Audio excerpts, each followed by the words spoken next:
వరంగల్ తూర్పు నియోజకవర్గంలో sitting MLA Nannapaneni Narender గెలుపు లాంఛనమేనా? వరంగల్ తూర్పు నియోజకవర్గంలో మూడు ముక్కలాట బీఆర్ఎస్ ను ఢీకొట్టే సామర్థ్యం కాంగ్రెస్ కి లేదా? బీఆర్ఎస్ కుమ్ములాటలు వరంగల్ తూర్పులో కాంగ్రెస్ జెండా ఎగరబోతుందా?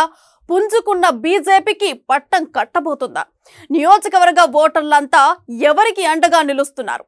వరంగల్ తూర్పు నియోజకవర్గ ముఖచిత్రాన్ని ఒకసారి చూద్దాం.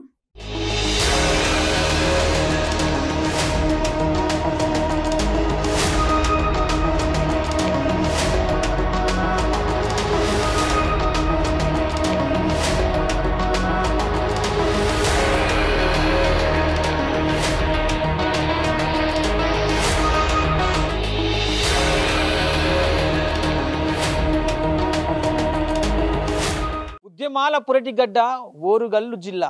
ఈ ఓరుగల్లు జిల్లాలో 2024 హోరాహోరీలో అసెంబ్లీ పోరు ఎవరి వైపు చూస్తూ ఉన్నారు? ఈ ఓరుగల్లు తూర్పు ప్రజలు. ఇక్కడ బరాబరిగా పోటాపోటీగా కాంగ్రెస్ పార్టీ నుంచి, బీజేపీ నుంచి, బీఆర్ఎస్ నుంచి కూడా ప్రధాన మూడు పార్టీల నుంచి ఏకంగా నేనంటే నేను అని చెప్పి కూడా పోరాడుతున్న ఈ పురిటిగడ్డ పైన ప్రజలు ఎవరికి తీర్పునివ్వనున్నారు? వరంగల్ తూర్పు ప్రజలు ఎవరికి పట్టం కట్టుతున్నారు? తెలుసుకునే ప్రయత్నం చేద్దాం. ఓరుగల్లు రాజకీయాలు ఎప్పుడూ ఆసక్తికరమే. ముఖ్యంగా వరంగల్ ఈస్ట్, వరంగల్ వెస్ట్ నియోజకవర్గాల్లో రాజకీయాలు రసవత్తరంగా ఉంటాయి. ఒకప్పుడు కాంగ్రెస్ కు కంచుకోటగా ఉన్న వరంగల్ తూర్పు నియోజకవర్గం 2014 నుంచి టీఆర్ఎస్ అడ్డాగా మారింది. 2014లో ఇక్కడ కొండా సురేఖ టీఆర్ఎస్ పార్టీ నుంచి పోటీ చేసి విజయం సాధించారు.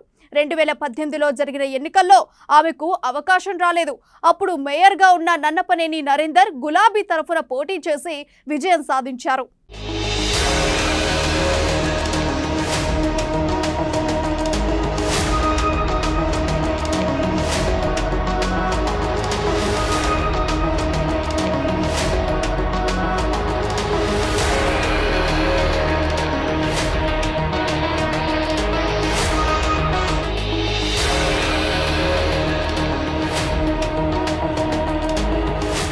రెండు 2018 ఎన్నికలు ముగిశాక రాజకీయ పరిణామాలు వేగంగా మారాయి. దీంతో ఆ నియోజకవర్గంలో పోటీ బాగా పెరిగింది. వరంగల్ తూర్పు నుంచి టీఆర్ఎస్ తరఫున టికెట్ ఆశించిన ఎర్రబెల్లి ప్రదీప్ రావు ఇటీవల కారు దిగి కమలం తీర్థం పుచ్చుకున్నారు. సిట్టింగ్ ఎమ్మెల్యే నన్నపనేని నరేందర్ ఒంటెద్దు పోకడతోనే ఆయన పార్టీ మారినట్టు ప్రచారం జరిగింది. దీంతో గులాబీ గూటిలో ముసలం బుట్టి ఓ టైం గ్రూప్ రాజకీయాలతో కారుకు ప్రతికూల పవనాలు వీచాయి. దీంతో కాంగ్రెస్, బీజేపీ తూర్పు కోటపై కన్నేశాయి. గతంలో నేను మేయర్గా పలు కార్యక్రమాల ద్వారా ఇక్కడ పనిచేసిన దాఖలాలు ఇప్పటికి కూడా ఉన్నాయి. నేను చేసిన అభివృద్ధి నా కళ్ళకే కాదు, ప్రజలందరికీ కూడా గమనించి ఉన్నారు. ఇక్కడ రోడ్స్ కానివ్వండి, జంక్షన్స్ కానివ్వండి, వాటర్ సప్లై కానివ్వండి, ఇవన్నీ కూడా నా హయాంలో చేసినవే. ఇక్కడ జిల్లా అధ్యక్షురాలుగా పనిచేస్తానని, గతంలో పనిచేసిందని నన్ను నియమించడం జరిగింది. పార్టీ అభివృద్ధి కోసం, పార్టీ కోసం ఏమైనా చేసి 40 సంవత్సరాల నుంచి కూడా ఈ పార్టీలో ఎన్ని ఒడిదుడుకులు వచ్చినా, ఏదొచ్చినా కూడా ఈ పార్టీని వీడకుండా ఉన్న వాళ్ళం మేము.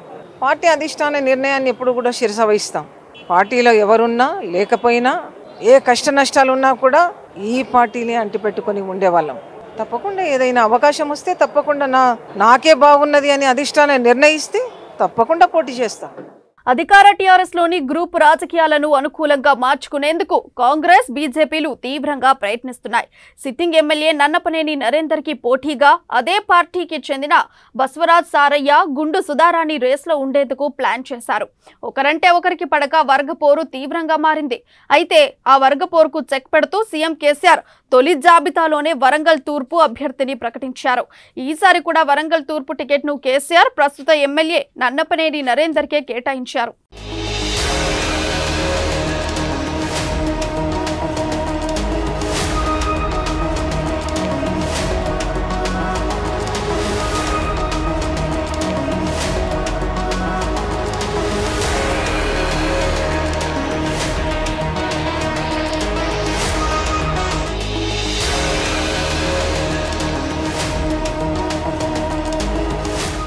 వరంగల్ తూర్పు నుంచి కాంగ్రెస్ పార్టీ తరఫున కొండా సురేఖ పోటీ చేయాలని భావిస్తున్నారు. ప్రస్తుతానికి కాంగ్రెస్ లో ఆమె ఒక్కరే పోటీలో కనిపిస్తున్నారు. ఈ నియోజకవర్గంలో పద్మశాలి సామాజిక వర్గం ఓట్లు ఎక్కువ ఉండడం కొండా సురేఖకి కలిసి వచ్చే అంశమని చెబుతున్నారు. వరంగల్ తూర్పుతో పాటు పరకాల, పాలకుర్తి నియోజకవర్గాలను కూడా తమ కుటుంబ సభ్యులకు ఇవ్వాలని కొండా ఫ్యామిలీ కోరుతున్నట్లు తెలుస్తోంది. వాటి సంగతి ఎలా ఉన్నా వరంగల్ తూర్పుపై మాత్రం గట్టి పట్టుదలతో ఉన్నారు.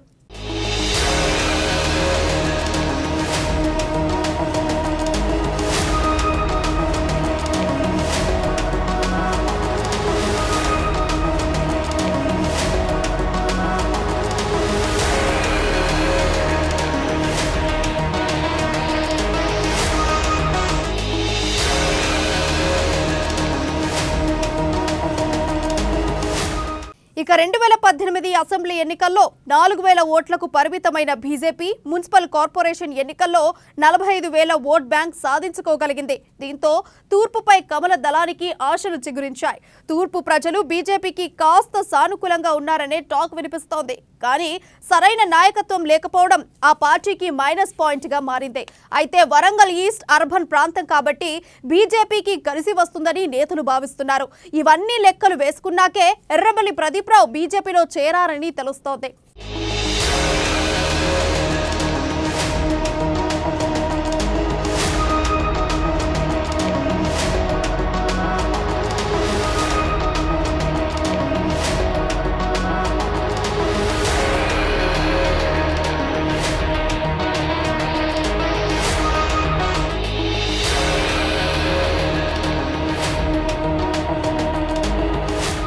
ఓరుగల్లు తూర్పు నియోజకవర్గంలో ఉన్న సమీకరణాలను బట్టి చూస్తే గెలుపు ఎవరిది? ఓరుగల్లులో 3 ముక్కలాట కొనసాగుతోంది. తూర్పు నియోజకవర్గంలో 2024 అసెంబ్లీ ఎన్నికల ఎమ్మెల్యే అభ్యర్థులందరూ సీనియర్లే. తూర్పులో అందరూ పలుకుబడి ఉన్న పోటీ చేసే అభ్యర్థులు నాయకులే. అందుకే ఓరుగల్లు తూర్పు ప్రజలంతా ఎవరికి పట్టం కడతారో వెయిట్ అండ్ సీ.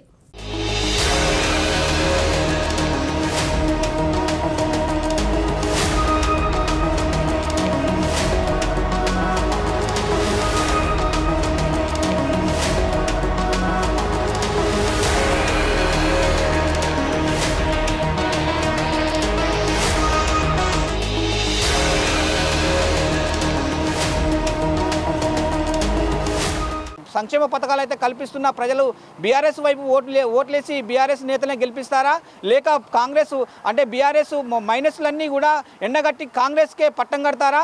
అదే విధంగా చూసుకుంటే మొత్తానికి 2 పార్టీలను కూడా పక్కకు పెట్టి ఒక ఎర్రబెల్లి ప్రదీప్ రావు బీజేపీ నుంచి కూడా పోటీ పడుతున్న నేపథ్యం కనపడతా ఉంది. అతనికి కాశీకరణ జెండా రెపరెపలు ఆడబోతుందా?